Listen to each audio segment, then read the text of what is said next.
अस्सलामुअलैकुम। Physics class first year के लिए जो अल्फा सीरीज हमने शुरू की है, इसी सीरीज में हम एक्सरसाइज के जो एमसीक्यूज है उसको डिटेल से सॉल्व करते हैं। आज वीडियो नंबर 5 है। इस वीडियो में हम चैप्टर नंबर 5 जिसका title rotational and circular motion है, इसकी एमसीक्यूज को डिटेल से सॉल्व करते हैं। एमसीक्यूज नंबर 1 है the angular speed and radian per hour for daily rotation of our earth एस। कहते अर्थ की डेली रोटेशन की जो एंगुलर स्पीड है ये रेडियन पर हावर में कितना होगी। तो देखिए, जब अर्थ रोटेट कर रही है तो वन रोटेशंस में हमारे पास जो एंगुलर डिस्प्लेसमेंट कवर कर रही है वो हमारे पास है 2 pi radian. And 2 pi radian cover करने के लिए अर्थ जो टाइम ले रही है वो हमारे पास है 24 आवर्स। एंगुलर स्पीड को हम फाइंड करते हैं through this expression, that is omega is equal to theta divided by T. Values को सब्स्टिट्यूट करते हैं, सो हमारे पास थीटा की वैल्यू है 2 पाई रेडियन, जबकि टाइम की वैल्यू हमारे पास है 24 आवर्स। तो ये 2 इस 24 के साथ कट जाएगा, so that will B pi divided by 12 radian पर हावर्स। करेक्ट ऑप्शन हमारे पास है option D, pi divided by 12। MCQs number second हमारे पास कुछ इस तरह है कि linear acceleration a is equal to r alpha when theta is। याद रखिए a is equal to r alpha में जो एक्सेलरेशन है ये हमारे पास टेंजेंशियल एक्सेलरेशन है, and tangential acceleration is always perpendicular to the radius of the circle. तो जब हमारे पास tangential acceleration and radius of the circle एक दूसरे के परपेंडिकुलर हो तो हमारे पास जो क्रॉस प्रोडक्ट है ये रिलेशन, जब हम इसको क्रॉस प्रोडक्ट में लिखते हैं, so this is a T S equal to R cross alpha, and this is tangential acceleration, so that will become as a T S equal to R alpha sine of theta. यहां पर cross product है, तो cross product में हमारे पास जो radius of the circle है, that is, let's suppose ये हमारे पास एक सर्कल है, that is the radius R, and alpha की वैल्यू हमेशा इस प्लेन ऑफ द रोटेशन को परपेंडिकुलर होती है, सो आर अल्फा एक दूसरे के परपेंडिकुलर होते हैं। तो यहां पर थीटा की जगह हम पुट करेंगे 90 डिग्री, साइन ऑफ 90 हमारे पास बराबर होते हैं 1 के। So AT that will be equal to R alpha when theta is equal to 90 degree. तो याद रखिए यहां पर जो पूछ रहा है वो ये है कि R एंड अल्फा के बीच एंगल क्या होगी, क्योंकि यहां पर जो क्रॉस प्रोडक्ट है वो R एंड अल्फा के बीच में है। सो दोनों R एंड अल्फा एक दूसरे को परपेंडिकुलर होती है, so option D is the correct option. MCQs number 3 हमारे पास कुछ इस तरह है कि what is moment of inertia of a solid sphere.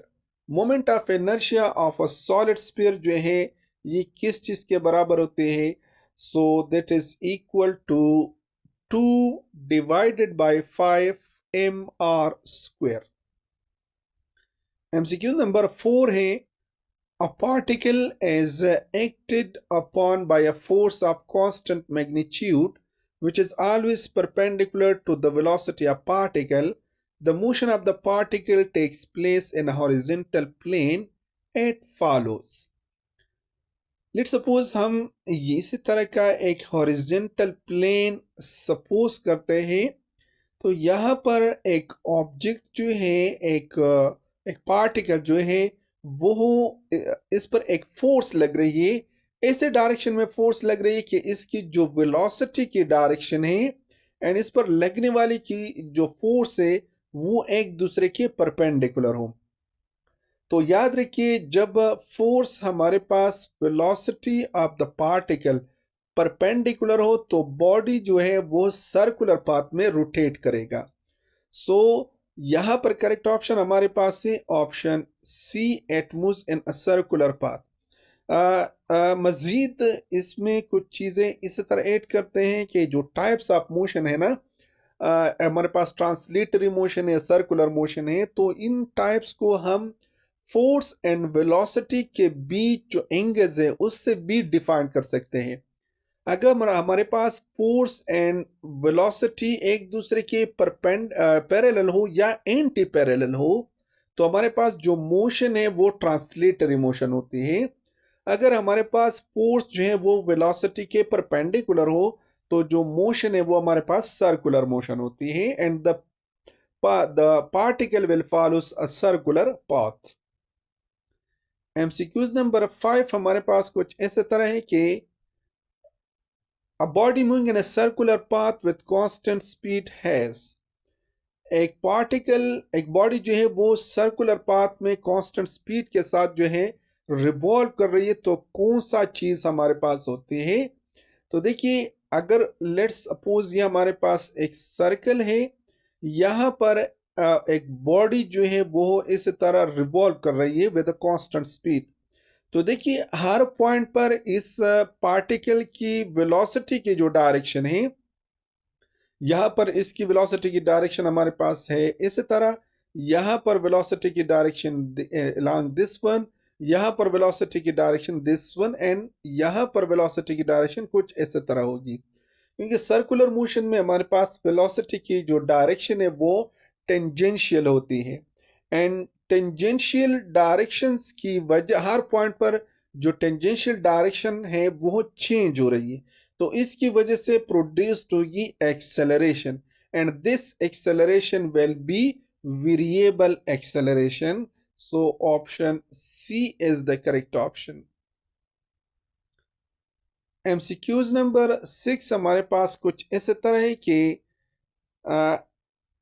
Astronaut appears weightless in space because, एक एस्ट्रोनॉट जो है वो स्पेस में वेटलेस होती है, क्यों होती है।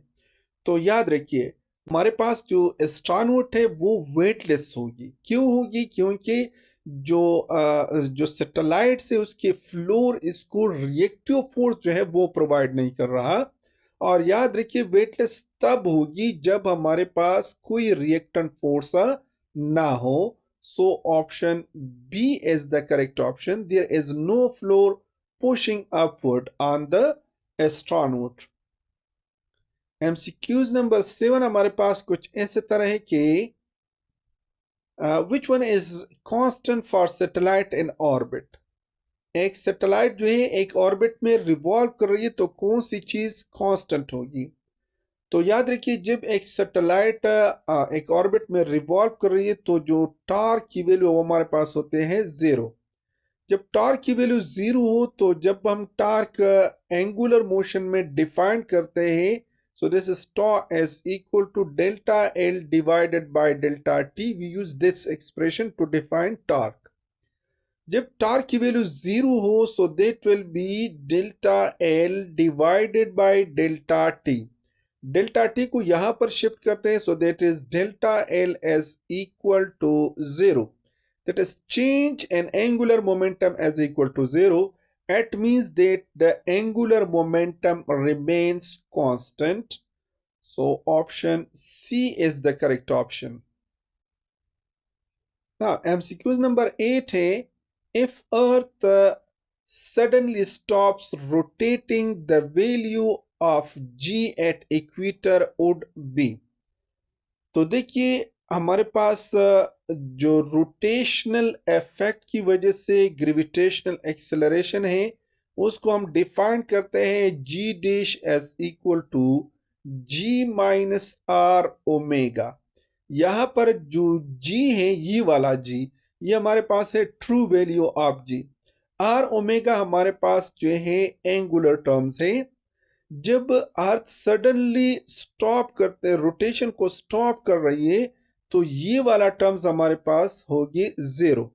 तो जब ये टर्म 0 होगी, क्योंकि ये इससे सब्ट्रैक्शन में है इससे, तो ओवरऑल जो रिजल्ट है वो इंक्रीज होगी, क्योंकि ये टर्म्स हमारे पास 0 हो गया।